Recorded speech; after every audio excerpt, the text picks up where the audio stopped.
open the file and let's install it. Alright, let's click next, and you can choose where you want your sound library to be installed. Remember to read through. Actually, nobody does that, and just click I accept the license. Then let's click next. So if you have a antivirus, just let it know that this is okay, and installation finished. 100. Next, and let's click finish.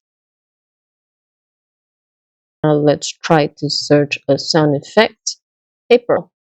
So now we see there's the paper sound effect, which, let's say that if I just want this part, the sounds, I can press I for the input and O for the output. And what I do is drag in the sound effect into my timeline.